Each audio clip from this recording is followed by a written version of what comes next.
Good afternoon, everyone. Are there any questions before we start today? Anyone has any questions? Yeah, Professor, you still haven't, I don't know if it's just the videos or like how Zoom's working, but you haven't posted any of the recent videos. Yeah, what you can do is you can go to YouTube, and I tried to record a couple of the lectures on YouTube. So if you go to, just write my name, Nasser Duella, Nasser Duella on YouTube, and you will see a bunch of recordings. So just go to the recordings that are titled Political Economy of the MENA, and forget about the other recordings, because the other recordings have to do with international economics, so you don't need to worry about that. Just focus on those recordings that have political economy of the MENA. And I did record a few lectures, and I will continue to record the rest. It's just that I've been having problems with Zoom and YouTube doing them at the same time. It's very, very difficult to do that. I tried it, in fact, this morning to integrate Zoom and YouTube at the same time, and it was a mess. It was just, there was a lot of duplications in voices, and it's not working. It's impossible to do. And I talked to some technicians back in the ITT, and they said that I'm sorry, in the IT, and they said it's impossible to do. You have to do it individually. So I have to go through the same process all over again by simply now, with Dropbox, it's a lot easier. But the problem is with Dropbox, I can't share that with you automatically.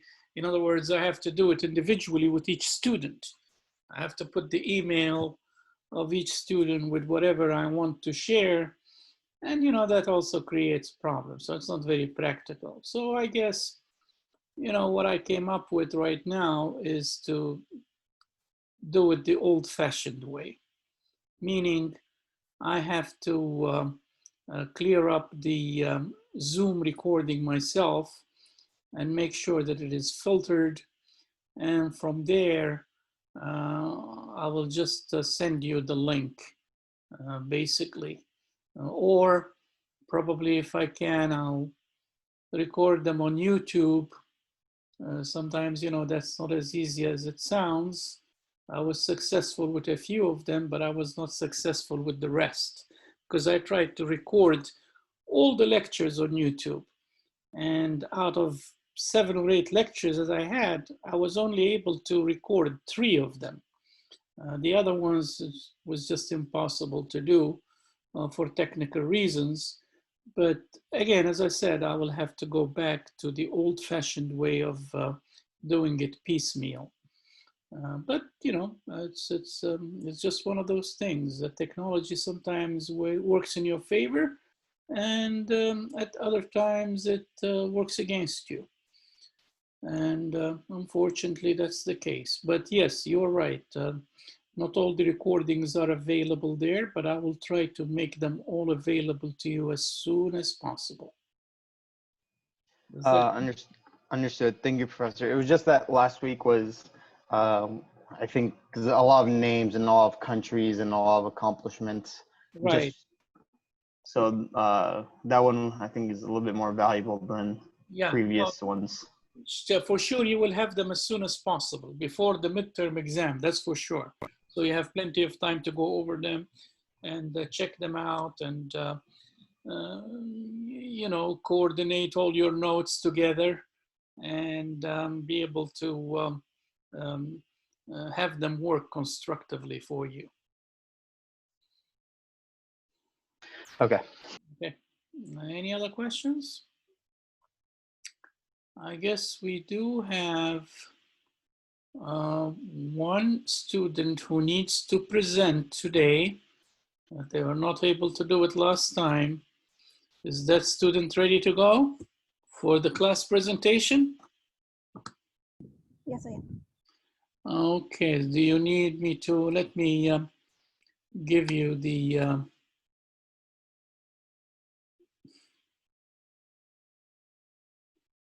okay. And your name is Catherine?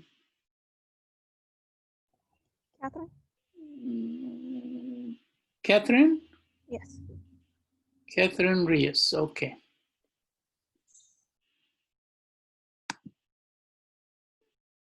I'm gonna make you the host now so you can,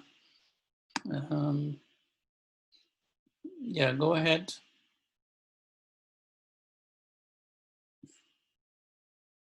You're the host now. It won't let me share my screen. It should, because I made you the host.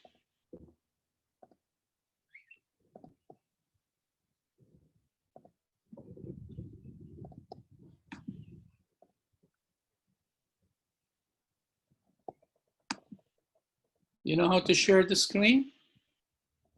I'm typing share the screen, but it says it's been disabled.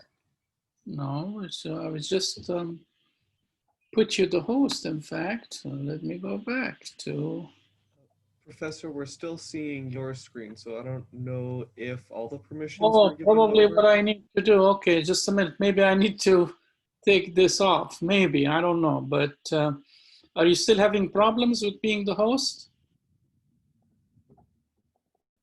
Yes, yes, I am. Okay, so then let me take that off.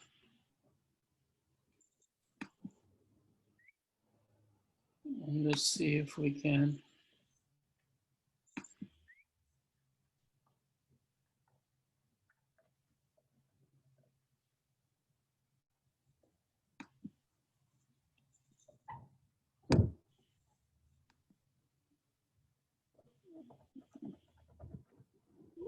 How about now?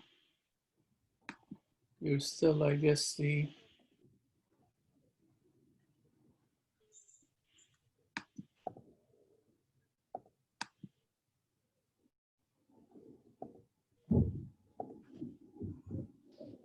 make host. Let's see now. It should. Change host. How about now? Yes. All right, good. Yeah, go ahead.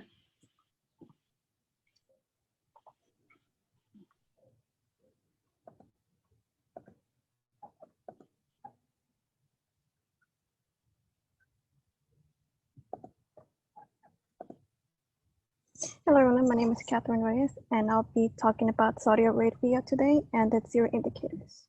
So a little bit of background. Saudi Arabia has a population of 33.7 million people. Their government is a monarchy, so they're currently ruled by a king, and his name is Salman of Saudi Arabia. Zero indicators are used to measure how a country treats its citizens based on human rights. Zero meaning no government respect at all, while 8 equals full government respect. Some examples of these are freedom of speech, freedom of religion, and women's rights. As a country, Saudi Arabia stands at a 2, which is in the case is not that great. For example, in freedom of speech, the citizens do not have a right. If they want to protest there are considered criminal, and those who participate will face prosecution or imprisonment. And for those who are outspoken, have been silenced, threatened, or imprisoned. It is so bad that many activists have actually fled the country in fear for their lives. In Saudi Arabia, Islam is the official religion. For the citizens who don't practice are actually discriminated against, and they have limitations in government resources and programs. So they may not be able to get help in many aspects, as in healthcare and other areas.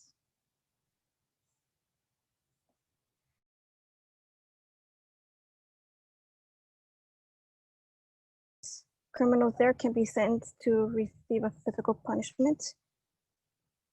One interesting thing I learned is that I'm afraid it may be a little graphic, but they do receive amputations of their arms or their feet, and it's pretty bad.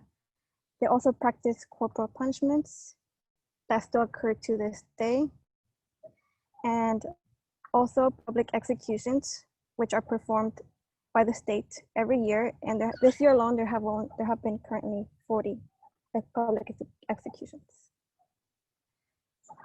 So in conclusion, Saudi Arabia treats its citizens very poorly, and there have been very minimal steps to make an employment for its citizens. Thank you. Anyone has any questions?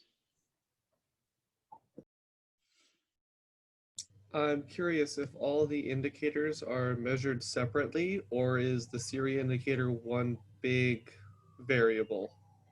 Oh, I included it as a one big variable, Okay. as a country as a whole. Yeah. Any other questions?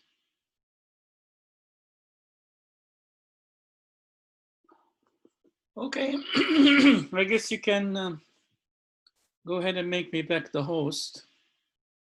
So just click on my name and put me the host.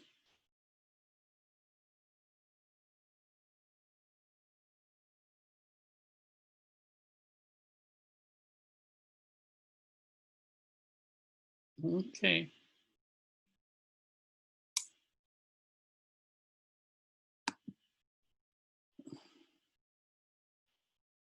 So now I guess we have to go back. We lost that. So we gotta go back and stated. Okay, now.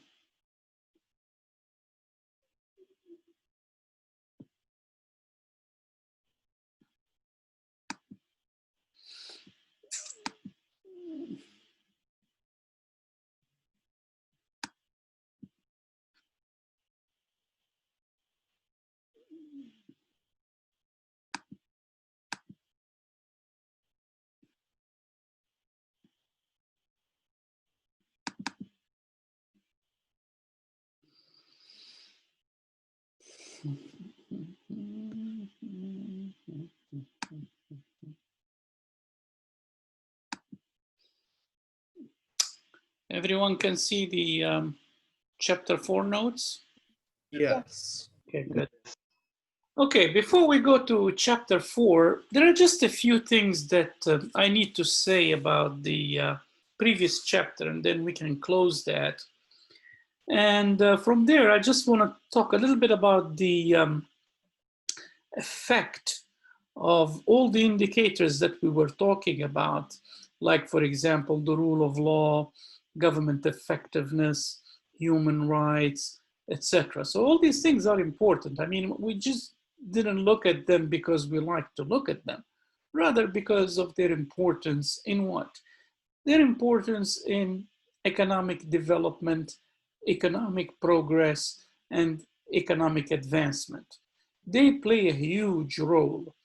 And according to Douglas North, who happens to be an economic historian, an American economic historian, he actually wrote a lot about institutions. And he said that the inability of societies to basically develop an effective low-cost enforcement of contracts. This takes us to property rights, basically. So if countries are unable to find a way to be able to develop an effective low cost of enforcing contracts, which is basically the most important source of both historical stagnation and contemporary development. The idea of countries not being able to find the low cost of enforcing contracts. This leads basically, according to Douglas North, to stagnation and also to contemporary underdevelopment of the developing countries.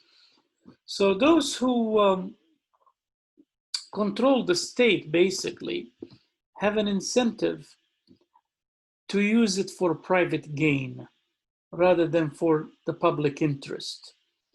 And the development of effective institutions such as human rights, property rights, political participation, in other words, democracy and what have you, all of these have a huge impact on economic development. And you can see that in most of the countries in the MENA region, economic policies or economic planning, if you will, had only limited success. Why? For the simple reason, because economic policies, first of all, have always been used on an ad hoc basis. In other words, it was an ad hoc response to often unexpected crises. This is basically how economic policies are being formulated. So most of the economic policies that you see in the MENA region, they're really not formulated based on sound economic planning, but rather on, as I said before, ad hoc responses to often unexpected crises.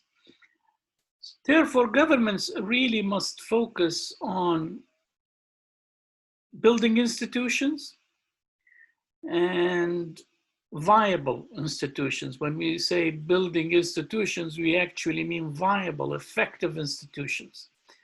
And also, governments in the MENA region must undergo structural reforms.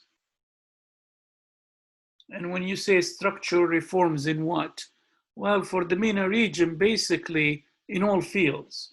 Structural reforms in the field of land tenure, in taxation, in asset ownership and distribution, in education, in health delivery systems, in credit allocations, in labor relations, in R&D, in effective public administration that has to be based basically on merit, meritocracy, which is very, very important rather than what happens in most of the MENA region today. You see that most of the agents in public administration or civil servants, if you will, are based on nepotism and not on meritocracy. So the MENA region have a long, long way to go in as far as structural reform is concerned. They have been extremely slow in undertaking structural reform. And when they actually decided to take the structural reforms based on pressure from world organizations such as the IMF and the World Bank, the result have been extremely disfavorable. So again, as I said, they really have a long way to go. Now, you know, from a broader perspective here, if we look at economic development based on economic planning and effective economic policies and what have you.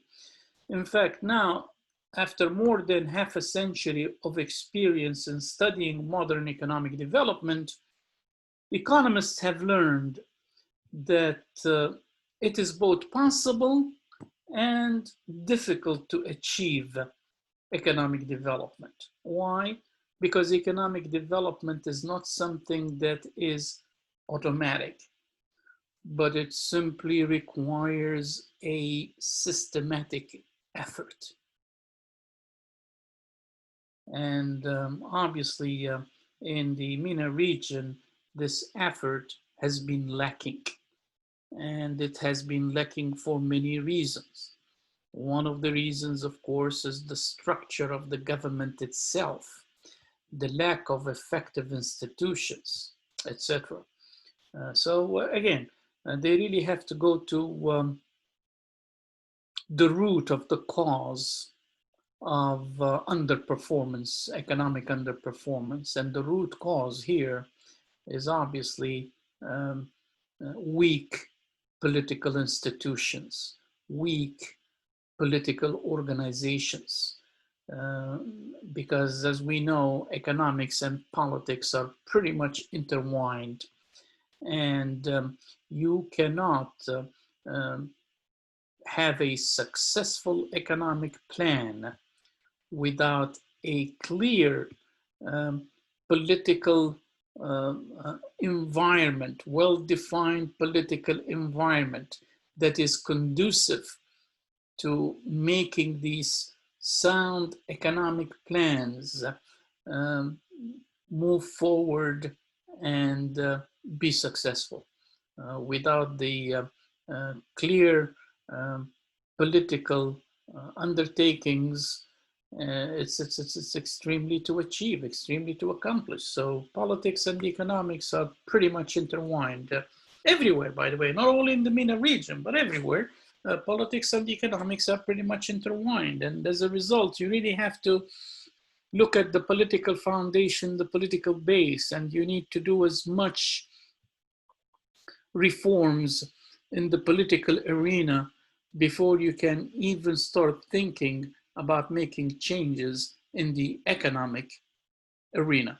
So politics really comes first, and then comes economics.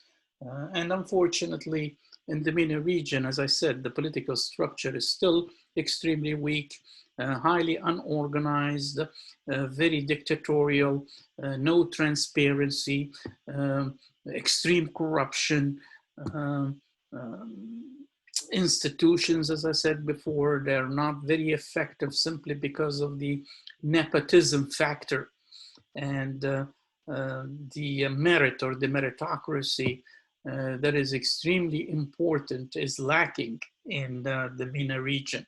And for that case, you see that most of the countries in the MENA region are still struggling, even though they have this vast amount of wealth that they have not been able to use effectively in trying to push their economies forward. Okay, so that's basically really what I wanted to do, just to make sure that you know, we have a good idea of at least of why these MENA region countries are struggling. Are there any questions before we go to chapter 4? Anyone has any questions?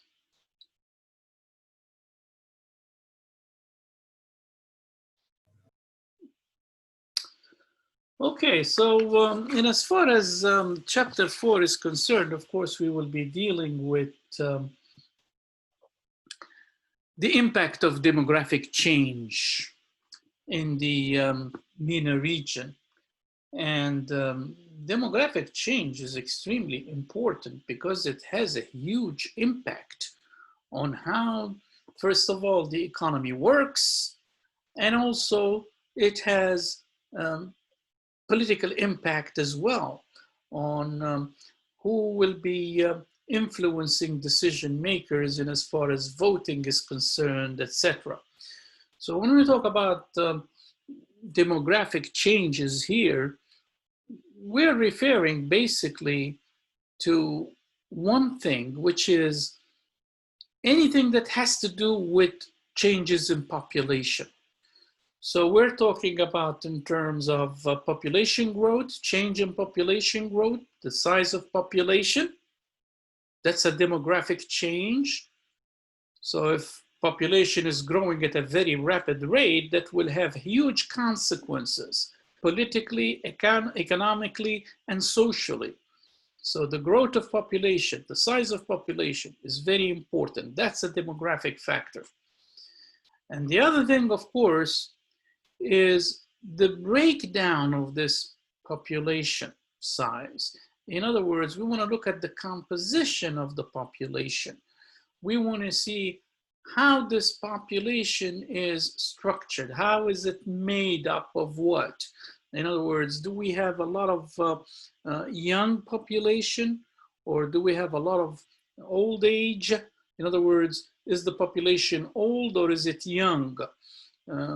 That's also another demographic factor that we need to be concerned with, the composition of the population. In other words, very, very important. And the other thing, of course, also the composition of population in terms of males and females. Do we have more males? Do we have more females? Now that makes also a huge difference, especially in the MENA region. And we will talk about that later on. The impact is more socially and culturally more than anything else. But we will see that this social and cultural impact that this has in a particular country will obviously spread its influence over the economic as well as the political sphere. And we will see how that plays out. So the division between female and males makes a huge difference in the MENA region. So that's basically what we want to discuss in this chapter. Basically, we want to focus on population growth in the MENA region. And we want to see how this population growth has affected the labor force in terms of unemployment, in terms of labor force participation rates, in terms of its impact on educational standards, in terms of, because all of these things really, population growth is the key, basically, because it's going to affect the government's limited resources and how these resources are going to be spent. So the larger the population, the more resources you need to spend on education, the more resources you need to spend on health, the more resources you need to spend on housing, the more resources you need to spend on urbanization, the more resources you need to spend on electricity, on water, on sewage systems, etc., etc. So it creates a huge burden on government's budgets. And also, population growth does affect economic growth. And when we talk about economic growth here, we're talking about growth per capita. It does have a huge impact on that.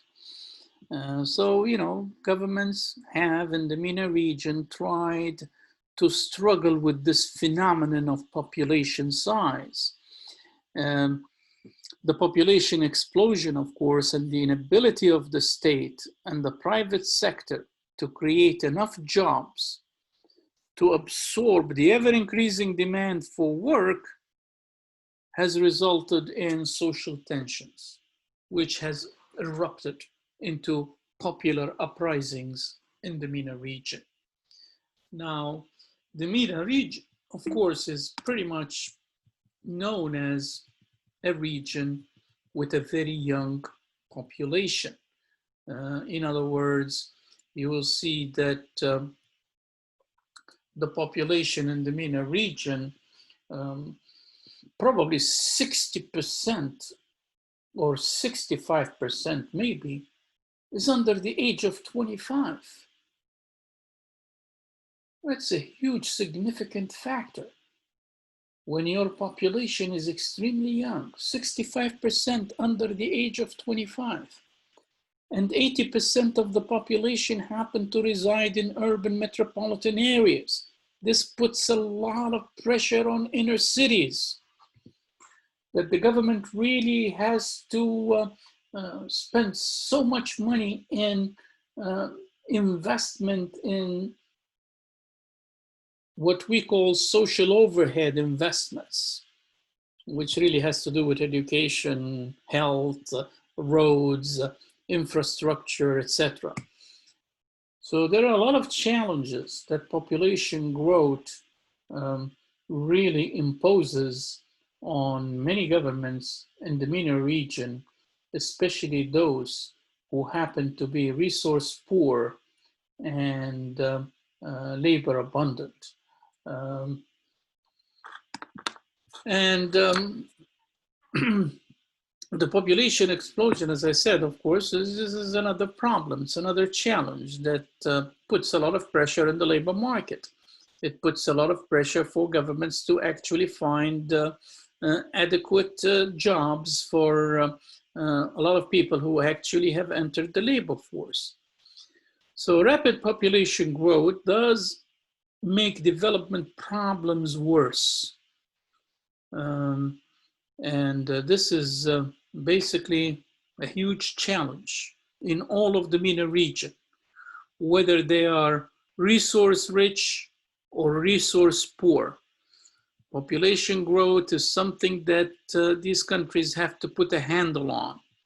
Now, if you look at the population growth in the MENA region for the past 60 years or so, you see that it has resembled a roller coaster ride. In other words, in the 1960s, population growth was probably around 3.8%. Then it fell to 3.6 in the 80s. And in the 80s, it went still further down to 2.6. And in the 2000s, it rose to about 2.98. And then it fell again in the late 2000s, 2011, basically. It fell again to 2.36. So you can see population growth in the MENA region has taken a roller coaster ride up and down. It's pretty much cyclical, up and down. And this is not something that votes very well for the MENA region. Even with that 2.36%, that's still very high population growth rate compared. In other words, the MENA region happens to be the second largest in as far as population growth is concerned in the world. It's only second to sub-Saharan Africa. All other countries happen to have a much lower population growth rates. So the MENA region ranks second highest in the world, just after sub-Saharan Africa. Now, again, what determines population growth and how can we actually control this population growth, which is a huge challenge, as I said before, for the MENA region?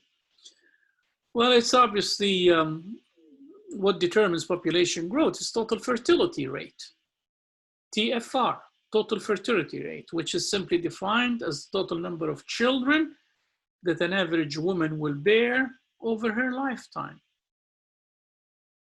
So in the 1990s, the total fertility rate in the Arab world was a little under 5 children. And this is very high, by the way, still. And this was in the 1990s. These figures have gone down rapidly over time to about 3.16 in 2011. Nevertheless, fertility still remains high in the Arab world and is still considered to be the second highest in the world, as I said before. Now, what determines fertility? This is obviously a very complex question to answer. Why? Because it's very difficult to determine what are the factors that are responsible for changing fertility. It's simply a combination of social, economic, and political factors that can in fact impact fertility. So there are a lot of factors that can affect fertility. And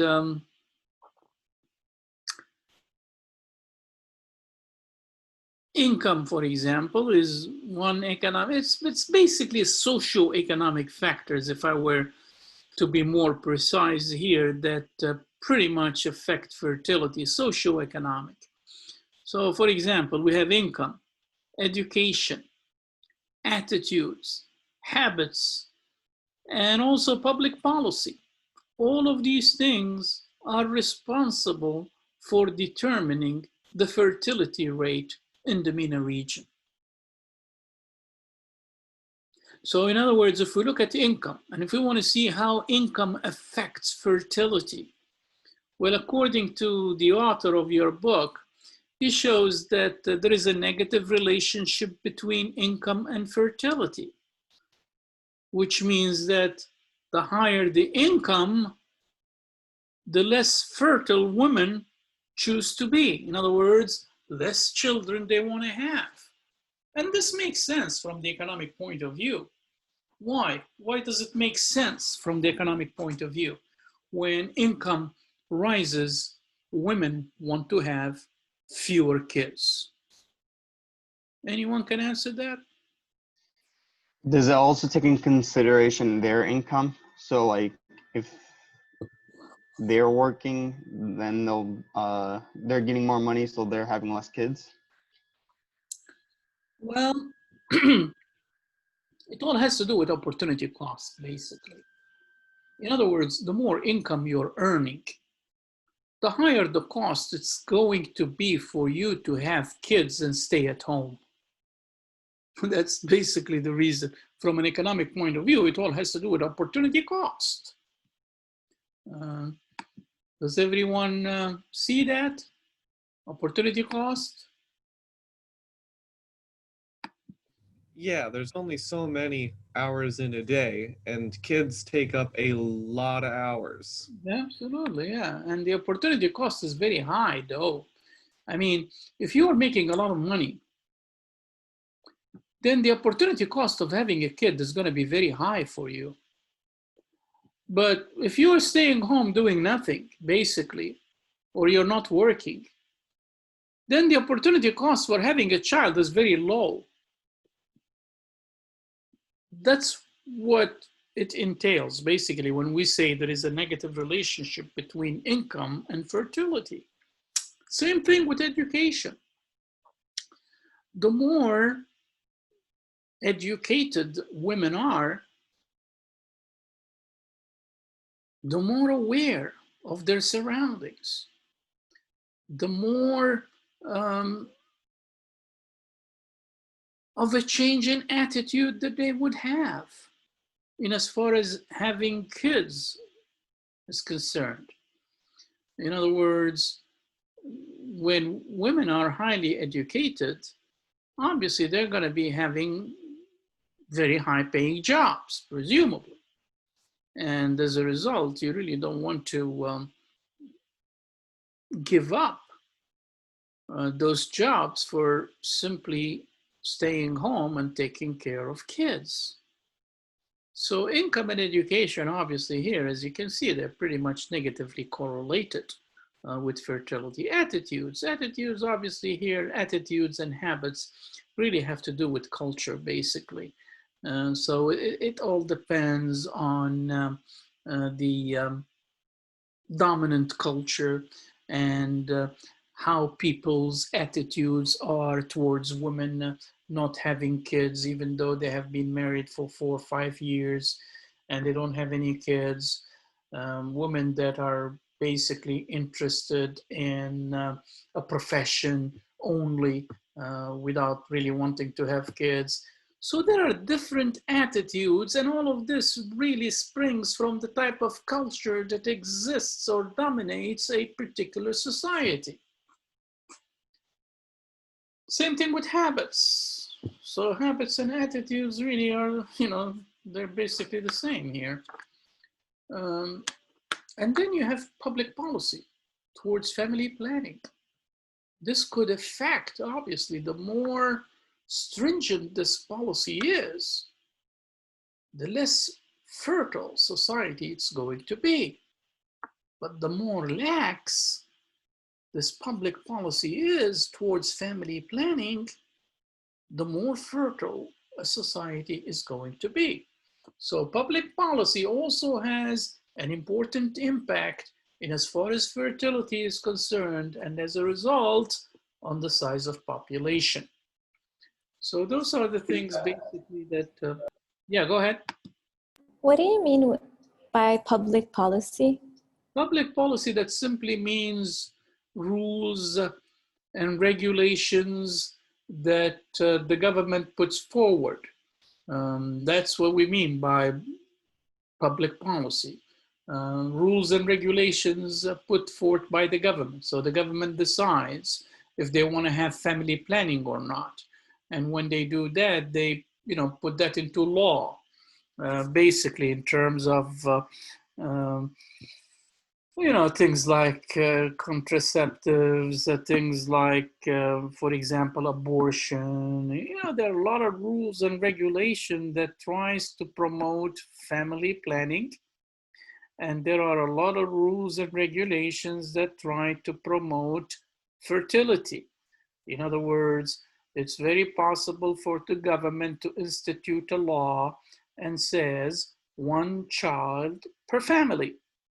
That's public policy right there. There's really nothing you can do about it. Like, what happened in China. I think this rule has been lifted in China, but it used, to be highly dominant in China, that the government has instituted a law that says that each family can have up to 1 child and not more. So these are the types of family planning that I'm sorry, public policy towards family planning that we're talking about. So the government obviously does have a hand in all of this. Is this clear or? Yes, thank you. Okay. Now, there is one hypothesis here, is that also poor health conditions happen to raise fertility rates. In other words, when health conditions are rather poor in certain countries, a lot of babies happen to die, at birth. And when this happens, this encourages the mother to have more children, just in case that some children will die at birth, or some children will die a little bit later on by, when they are 2 years or 3 years or 4 years. And this, by the way, has happened in a lot of the countries in the MENA region, at least in the past, during the 50s and 60s, when health conditions were extremely poor. Nowadays, of course, health conditions have advanced tremendously because of investment in human development. But during the 50s and 60s, health conditions were extremely poor, and families run the risk of losing a lot of their kids at the age of 4, 5, or 6 due to certain diseases that pretty much took a lot of lives in the MENA region. So for that reason, women will always try to have more children, just like as an insurance policy, meaning that they want to make sure that they will have enough kids surviving. So poor health conditions happen to play an important role in raising fertility rates. Now, also, there is much evidence that suggests that high infant mortality also stimulates fertility. And this is exactly what we've been saying all along, that infant mortality will stimulate fertility. And one study found that 1/3 of the decline in fertility can actually be explained by, in other words, we're talking about the decline in fertility. Why did we have decline in fertility? A study has shown that the reason is simply, one, because of late marriages, So women, instead of marrying at an early age, postpone marriages to a later age. Better access to family planning services. Also, that played an important role in limiting fertility and family education. In other words, the socioeconomic status of women. The more educated women become, the less fertile they want to be. In other words, the less kids they want to have. And that's basically some of the reasons why we happen to have low fertility, not only in the MENA region, but in all over the world, basically. Those are sound reasons why fertility rates have become low. Now, you know, as I said before, in the MENA region, they're still high, even though they have declined by about 40% in the past 20 years or so, but still they remain very high. And the MENA region is considered to be second largest, or ranked number 2, if you will, just after sub-Saharan African countries, in as far as fertility rates are concerned.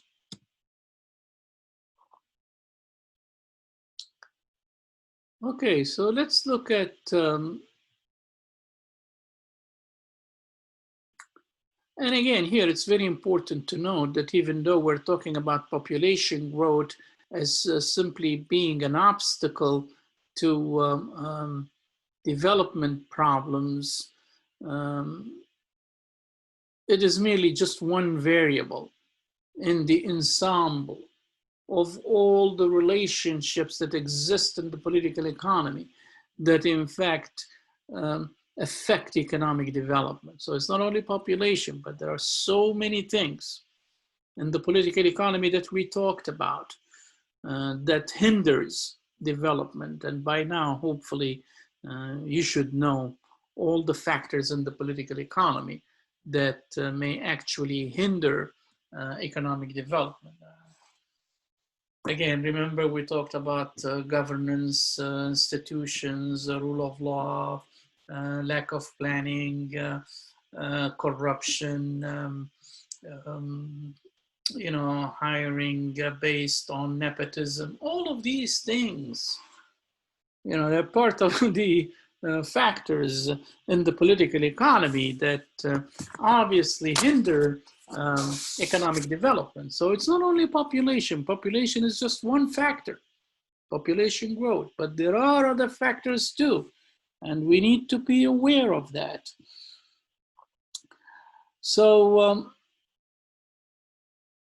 population, of course, in and of itself does put a lot of pressure on governments to find adequate resources to fund education in terms of schools, paying teachers, books, and administrators.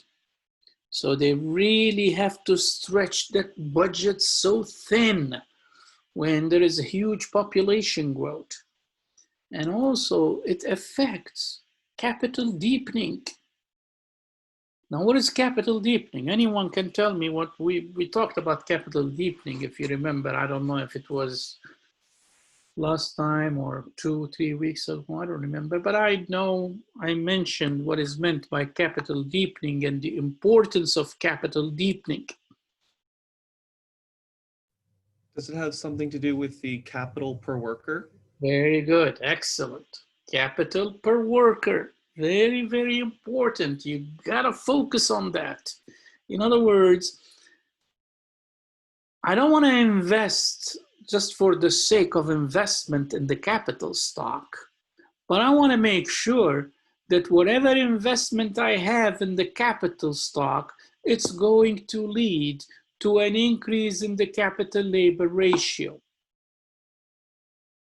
Because if my capital labor ratio is constant when I am continuously pouring this millions and millions of dollars into investment, then what have I done? Basically, You're in the solo model steady state equilibrium. Exactly, yeah. The stationary equilibrium, basically. You know, so you gotta have to increase the capital labor ratio. This is known as capital deepening. And also, you know, the government has to spend a lot of resources in creating jobs. Because remember what we said about the MENA region. What did we say about the private sector? It's very weak. Exactly, very weak. So now, if the private sector is weak, the onus now falls on the government to create and provide jobs. And this puts added pressure on the government.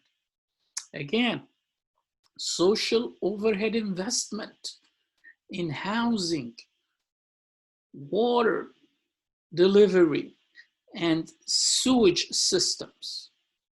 That requires a lot of money to be invested in that particular sector. So, you know, I mean, again, the budget will be pretty much spread so thin here. And then, of course, we cannot forget the food banks that the government has to keep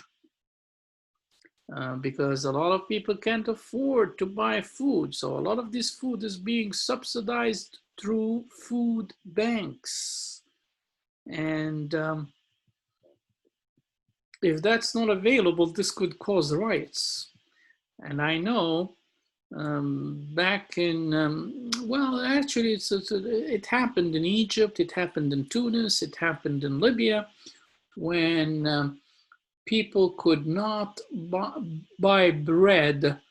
Now, bread in the Arab countries is huge, it's extremely important.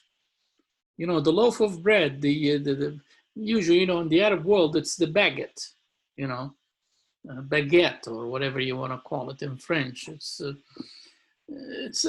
those are the loaves of bread that people actually rely on, and people are obviously willing to survive basically on bread only. And that's how important bread is to the populations in the MENA region.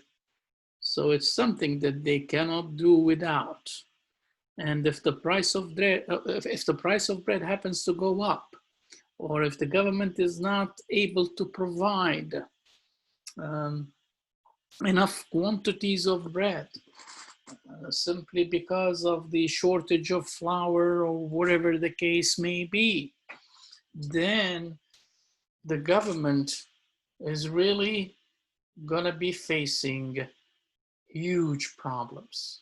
In other words, the government will find its hands full trying to deal with demonstrators in the street asking for bread. In other words, you will see leaflets saying, "Where is my bread?"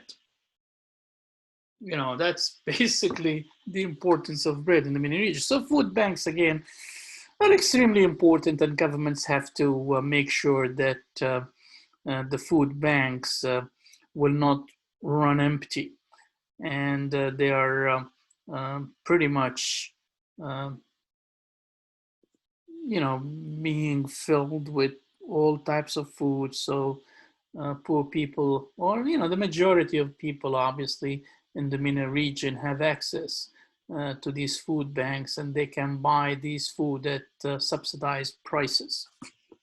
Okay. Professor, Yes. I had a quick question. So, assuming that all of the farms are owned by governments, are there like private grocery stores, or is all the food government owned and then distributed through food banks? No, there are a lot of private stores. And there are, you know, what we call, well, sometimes, you know, they are actually referred to as, what's the word now for the markets or stores that are owned by the government as, oh, the word escapes me right now, but there is a special term for it. Can anyone Does anyone remember here the, oh boy, it's just this. Anyway, if I if I remember it, I'll tell you exactly what it is. But no, yeah, there are combination basically of private stores that actually sell foods, private supermarkets that sell foods, and there are also um, public markets, if you will, that sell food. Now, if you want to go to public markets to buy your food from, obviously you have to present certain identifications that you obviously have the right to buy at those prices, basically. And the government gives out this in terms of booklets that are issued to certain families who obviously are making below a certain amount in income, if you will, that they are legible, if you will, to actually go and shop from this huge public markets. Um, yeah, but again, there are private and there are public. Now, it causes a lot of problems, by the way, because what happens is sometimes, and this is all due to corruption, you have the managers and administrators of these public markets, they will take a huge chunk of the supplies and sell them to the private sector, basically. Mm. So this creates a lot of problems for the government. So the government is saying, well, what are we doing here? We're spending so much money subsidizing this food, and all of a sudden, these corrupt administrators happen to be taking this out from the warehouses and storages or whatever and selling them to the private sector. That's interesting. Thank you. No problem. So again, population will continue to expand as long as fertility rates remain above replacement levels. Now, what do we mean by replacement levels? Anyone? What does replacement levels mean?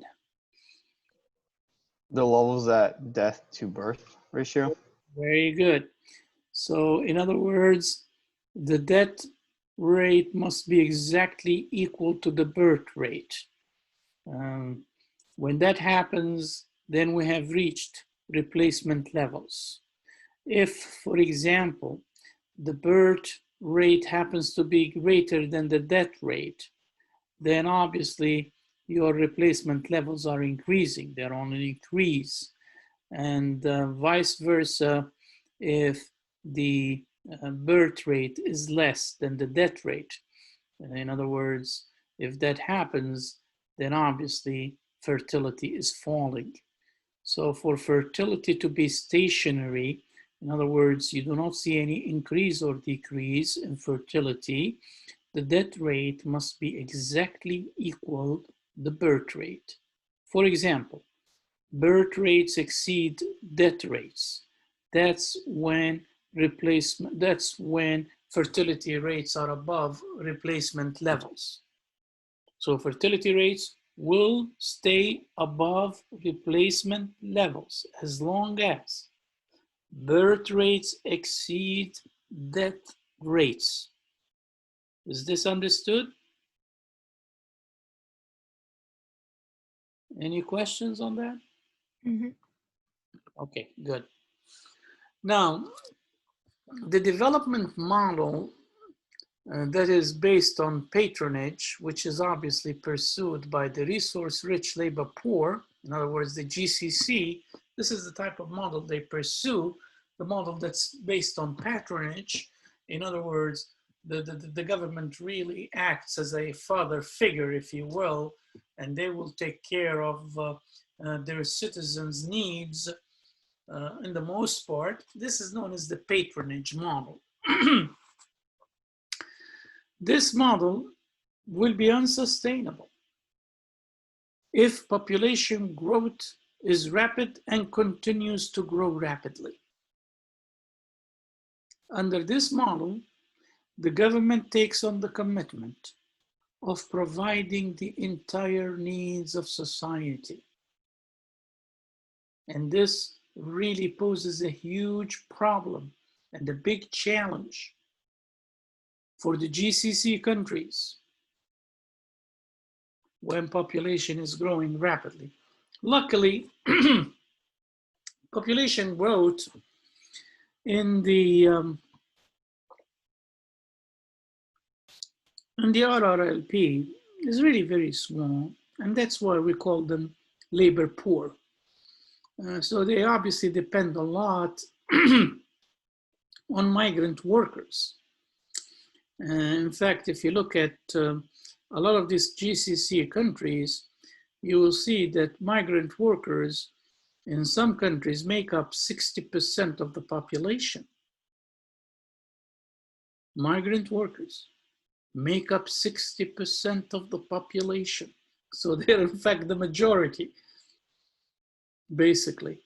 And, you know, we will talk about that later on when we come to it. In other words, what are the problems and challenges of migration in a lot of these GCC countries in as far as economic, political, and social issues are concerned. But we will talk about it later on. Okay, so now we come to, in fact, there are a few concepts in these in this chapter that are extremely important. One of them is the youth bulge, and the other one is the demographic dividend. Now, the youth bulge, as I have wrote here, it's simply a phenomenon that is used to describe a condition where the population becomes of working age and then starts entering the labor market looking for jobs, only to find that there are few jobs available. This creates what we call a youth bulge. Why a youth bulge? Because most of the entrants into the labor force are of very young age, 15 to 22, basically, because 15 is the legal age in the MENA region for you to actually participate in the labor force. You cannot participate in the labor force if you are less than 15 years of age. So 15 years and above, you can obviously enter the labor force. Now, when you have a situation or a circumstance where the youth become of age to enter the labor force, and all of a sudden you see this huge entry of so many people at the same time into the labor force, only to find that the government, together with the private sector, are not able to provide enough jobs for all those newly entering youths. This will create what we call a youth bulge. And the result, of course, is widespread unemployment among the youth. And this usually creates a lot of problems in terms of demonstrations.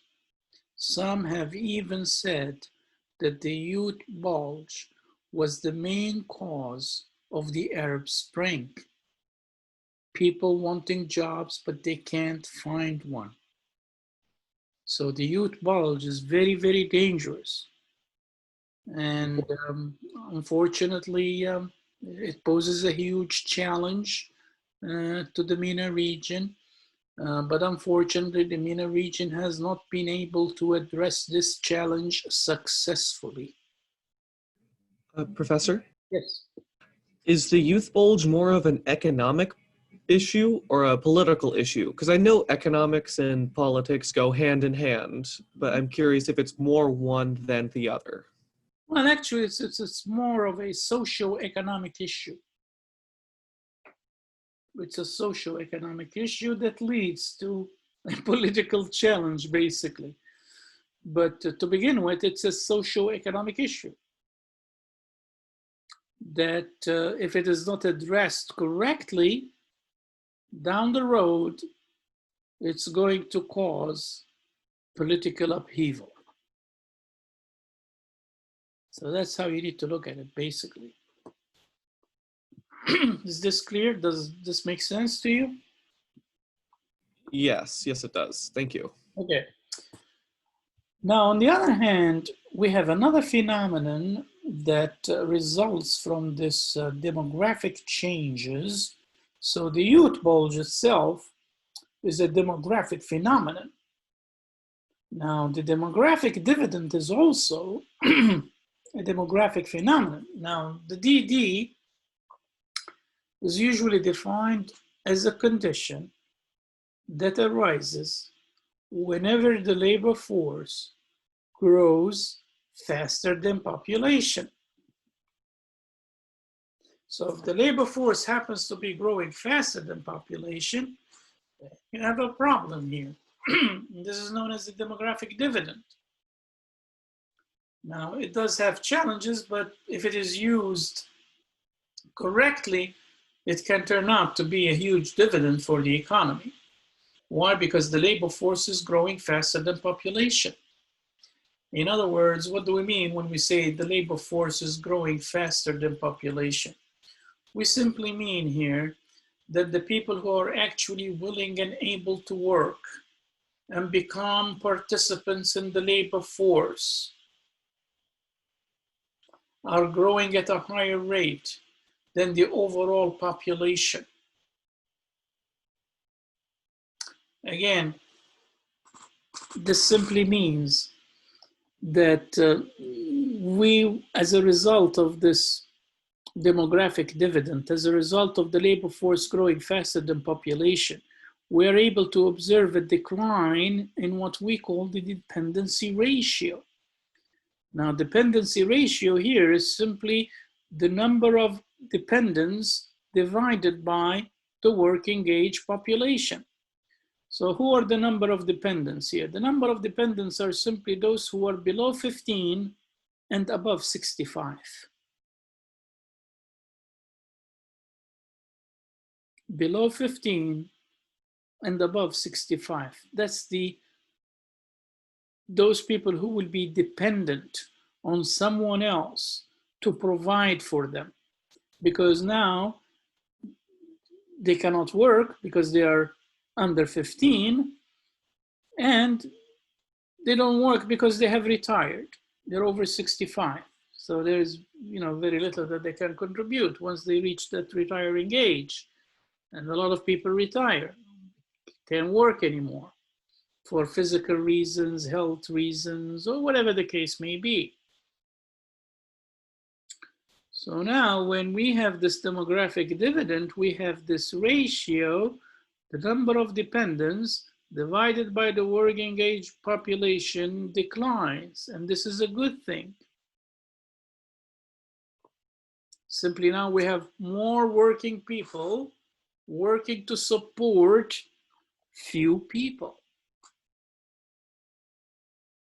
Now, if this continues over time, this is going to lead to increase in investment, increase in saving, increase in productivity, and increase in economic growth. That's exactly what would happen when you have a decline in the dependency ratio. And this is what is known as demographic dividend. This arises simply because the labor force happens to be growing faster than population. In other words, you have more people entering the labor force, so that will increase the labor force population, and you have a lot of people probably dying, or a low fertility rate, or whatever, that would lead to a fallen population. And because it takes 15 years to actually have people become ready to enter the labor force. Okay, so once they enter the labor force, if at the same time now you have a fall in fertility and you also have a rise in the death rate, then this would simply tell you that you have a huge decline in the dependency ratio. And when you have a huge decline in the dependency ratio, this votes very well for the economy. Why? Because it leads to increase in savings, it leads to an increase in investment, it leads to an increase in productivity, and as a result, in economic growth, which is a good thing. Now, you can see that, just to give you an example here very quickly, if you look at the East Asian economies, like for example, Singapore, Malaysia, South Korea, Taiwan, the Philippines, etc. Southeast Asian economies, Thailand, Indonesia, and the list goes on. If you look at those countries, you will find that the demographic dividend that occurred in those countries was responsible for 33% of economic growth. This is a big number. 33% of economic growth in those countries is relegated towards the demographic dividend. So the demographic dividend has been extremely important in explaining economic growth for Southeast Asian countries. However, if you look at DD in the MENA region, they were not so lucky because demographic dividend in the MENA region peaked at around late 80s, early 90s. And what did we say the MENA region faced during that period? How did we term that period from 1985 to 1995? Anyone? It's a decade, right? 10 years. How did we term that decade? What did we call it? Is that the lost decade? Very good, the lost decade. So now when you have the demographic dividend peaking at a time when the MENA region was actually facing the lost, what we call the lost decade. Is it really going to help their economy much?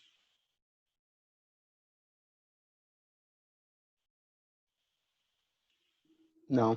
Absolutely not. And that's exactly what we see happening. In fact,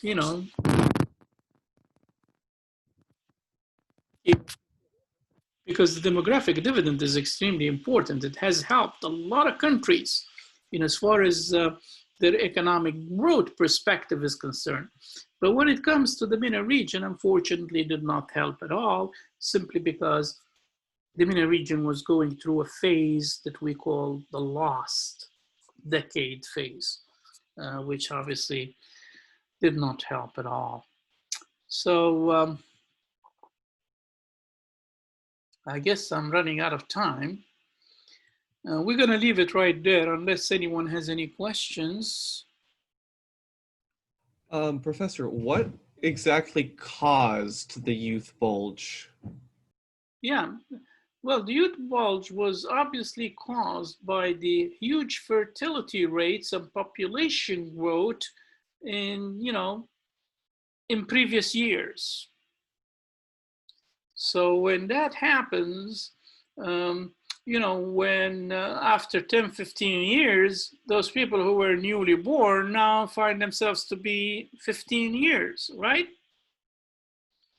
And these people are obviously wanting to find work to help their families or help themselves. So what do? They enter the labor market. So is it just that within the last generation or so, health has improved so drastically and the infant mortality has decreased and fertility hasn't necessarily decreased along with it yet? So that there is an overlap of more births and everyone living longer than clearing out? Exactly. And that led to the youth bulge, that the labor market all of a sudden was flooded with people wanting to find jobs. And that's why we call it the youth bulge. Remember, it's a youth bulge. So it's 15 to 22, basically. And, something unexpected, but obviously policymakers should have known this coming. If they had good plans and a good planning mechanism, and they were actually planning for the future and not waiting till the last minute. Like I said before, remember what did I say before? As far as economic policies and plans are concerned, I used specifically one word to describe it. How did I describe that?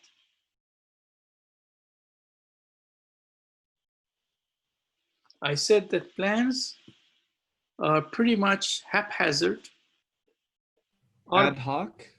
ad hoc, and this is what you get when your plans are not based on sound planning. This is one of the problems that the MENA region is, one of the huge challenges.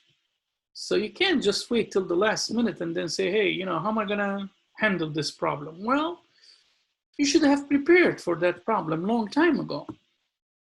And you should have put the pieces together so as to make sure that once this problem arises, you already have the solution for it and everything is in place. Okay, any other question? Just a quick question. Would there also be in the future a senior bulge or an increase of all of these working class people then going into their retirement? Well, the senior bulge is really not, it's going to have an effect. Yes, you're absolutely right, but not in as far as the labor market is concerned. Got it. Yeah, it's going to have an effect in as far as what are you going to do with that bulge in terms of, giving out social securities, etc. Where are you going to get the money from? If you don't have enough people working and paying into the social security system, well, you have a huge problem that you need to worry about.